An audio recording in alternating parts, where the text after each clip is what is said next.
Bring back rock.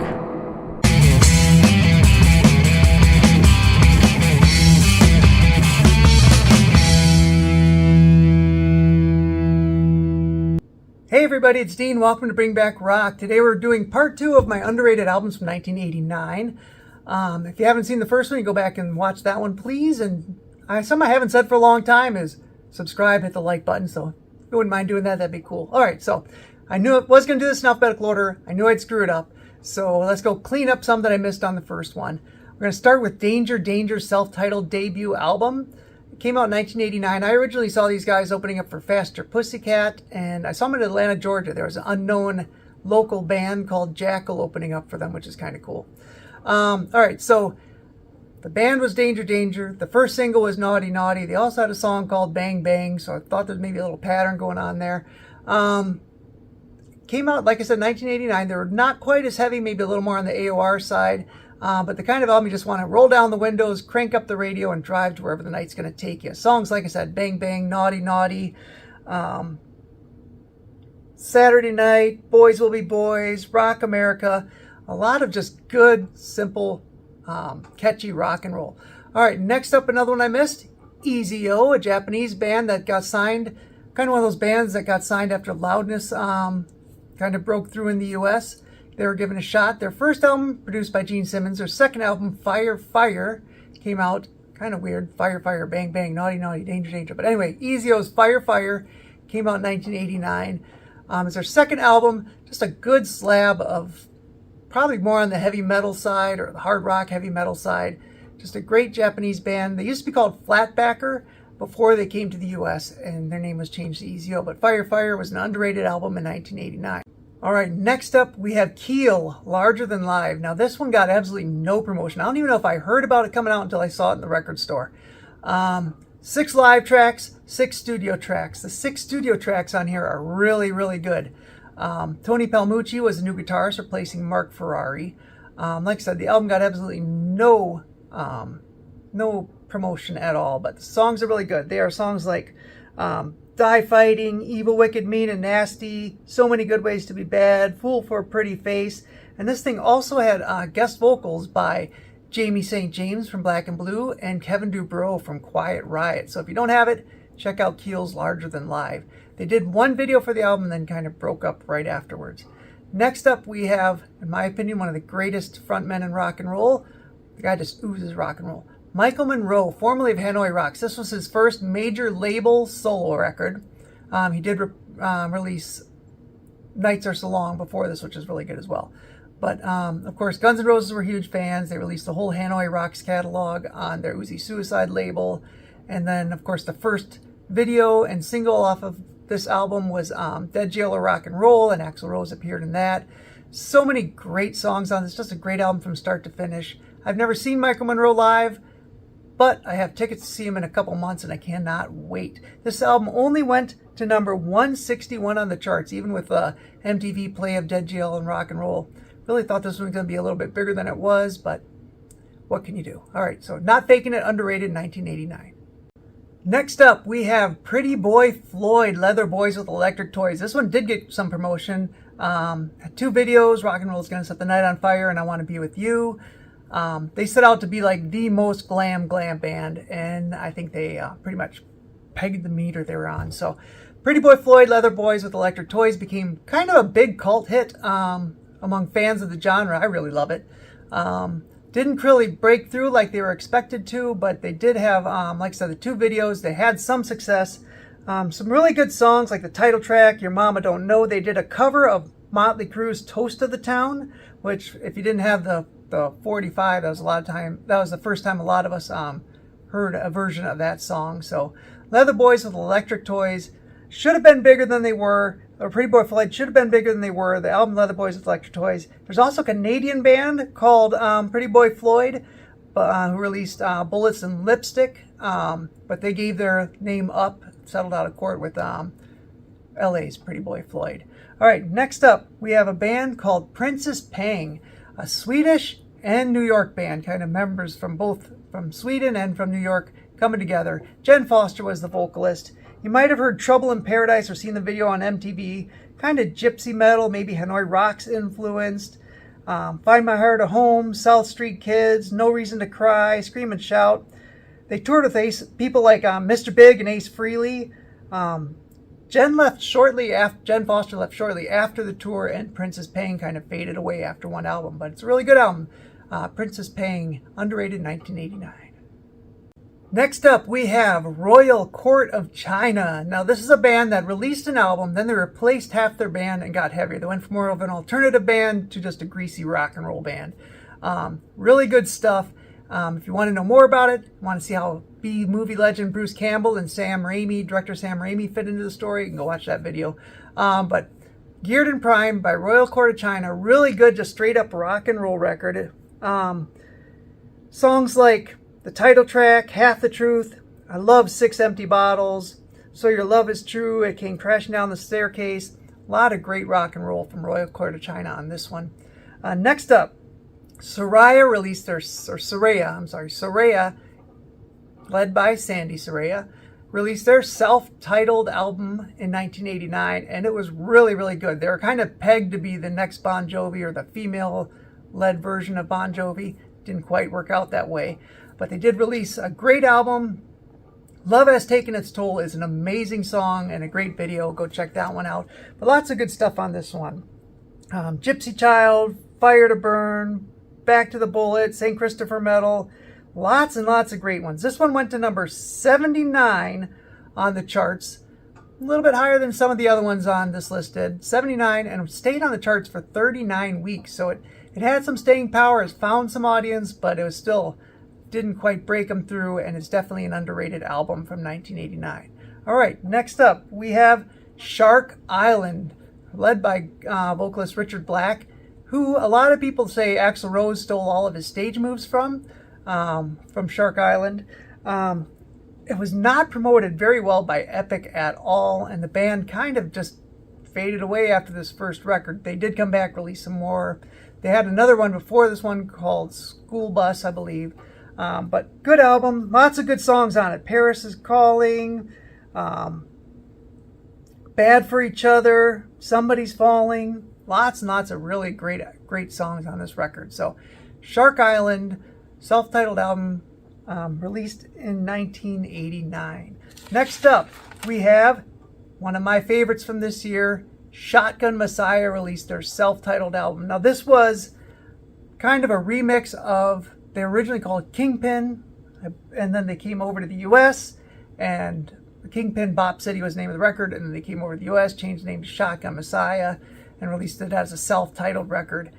Great stuff on here. Went to 99 on the charts and was just short of gold, like 450,000, 490,000, something like that sold. So Bop City, Don't Care About Nothing, Shout It Out, and also had an excellent instrumental called The Explorer, which should have made Harry Cody just a guitar god from that era. Really good instrumental. The music is great as well as his playing on it. So Shotgun Messiah, underrated, 1989, absolutely. Two things I want to say. I'm kind of moving fast, number one, and number two, I've also got a little bit of a head cold, so I appreciate you guys for sticking with me. All right, next up we have the band Red Siren. Now, they're originally called Siren, but they ran into problems with another band that had that name, couldn't keep the name, changed it to Red Siren. The album was released with both names at one point, all right, and then the lawsuit came. So the name of the band is Red Siren. Their number 7 rock hit was All Is Forgiven. It was on MTV quite a bit too. Really, really good song. I really dug All Is Forgiven. Another female-fronted band led by Kristen Massey. Had a lot of good stuff. Songs like How Dare a Woman, Good Kid. And I really did like that All Is Forgiven song. Not really heavy, not kind of more the AOR side again. The band kind of disbanded after this record, but Kristen and one of the other guys kind of reformed Red Siren. They've done, I think, 2 different cover albums. They did a Led Zeppelin cover album called Led Siren, and they also did one where they just covered a lot of 80s songs. And she's an excellent vocalist. You can check those out as well. All right, so that one did go to 124 on the charts, so it had some success, and then, of course, All Is Forgiven did have some success as well, but just could not break through. So next up, we have kind of a rock legend doing his kind of solo debut. Steve Stevens released Steve Stevens' Atomic Playboys in 1989.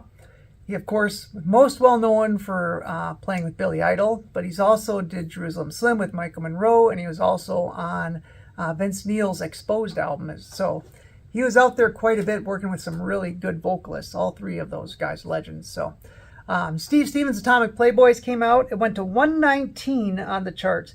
The vocalist was Perry McCarty. Now, he later joined Rough Cut. If you want to hear that whole story, you can go watch my Rough Cut video. I'd appreciate it. So Perry McCarty was a vocalist. Great songs, kind of like the title track, Pet the Hot Kitty, Slipping into Fiction. Really good record. If you like Steve Stevens, I recommend you check this one out. Next up, we have another one of my favorites from this year, absolutely. Tiger Tail's Berserk. This is Tiger Tail's second album, and they had a vocalist change. So their second album, they were kind of completely different albums.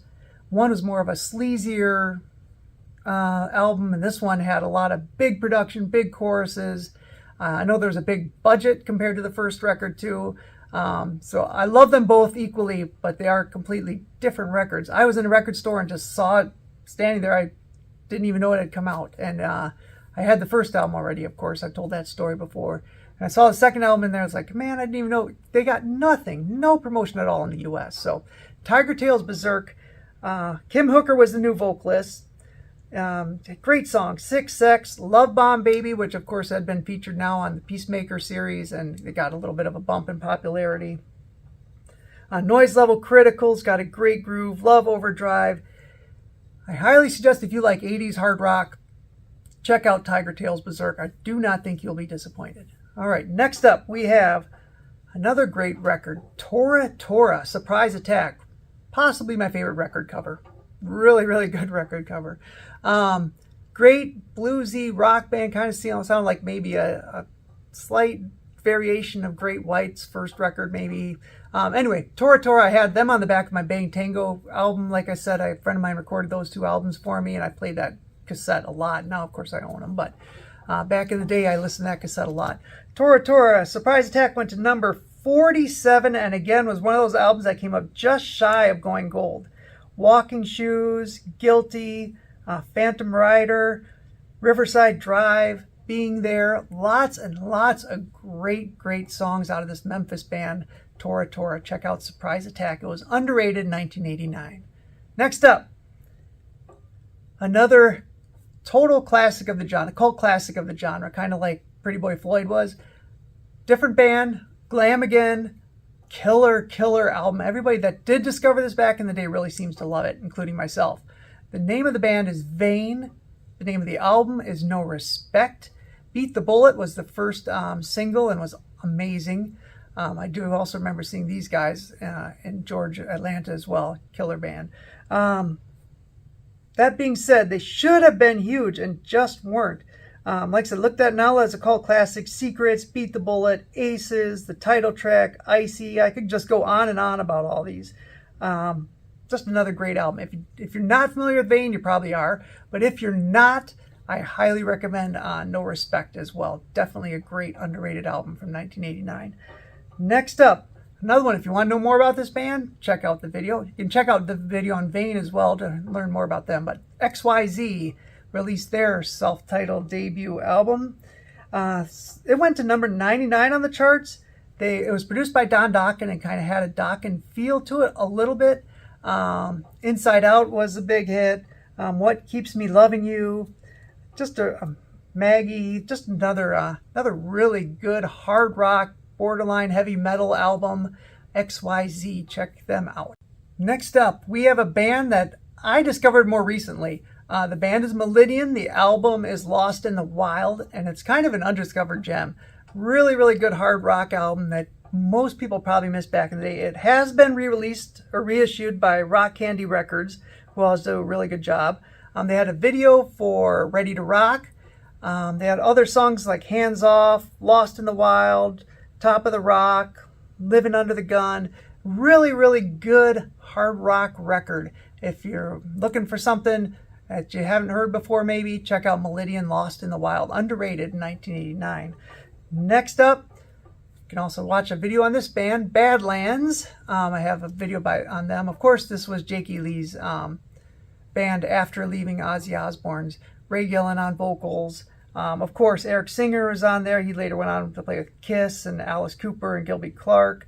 Greg Chasen rounded out the lineup. It was released on Atlantic. It had some success, mostly because, Jakey Lee was Jakey Lee, just coming off of the Ozzy gig. It went to number 57 on the album charts, but for some reason it just didn't break through as much. Just a good bluesy, solid rock and roll record. If you have this album, congratulations. It's worth a little bit of cash, and it's not going to be re-released. Watch the Badlands video if you don't know why. So Badlands' self-titled album, underrated in 1989. Next up, band that I just mentioned, the guy Gilby Clarke. He had a band after Candy and before Guns N' Roses called Kill for Thrills. They released the album Dynamite from Nightmareland. Now, it's kind of a stripped-down sound. MCA released it. Actually, the vocalist from Candy appears on a track or two doing background vocals, so that's kind of cool. But songs like Motorcycle Cowboys, Commercial Suicide, Silver Bullets. If you're familiar with Gilby Clarke's solo stuff, you will kind of know what to expect from Kill for Thrills. Dynamite from Nightmareland, released in 1989. Next up, I have Lizzy Borden. They released Master of Disguise on Metal Blade Records. It went to 133, which is their highest charting record. I thought their newest, My Midnight Things, might have charted higher, but it did not.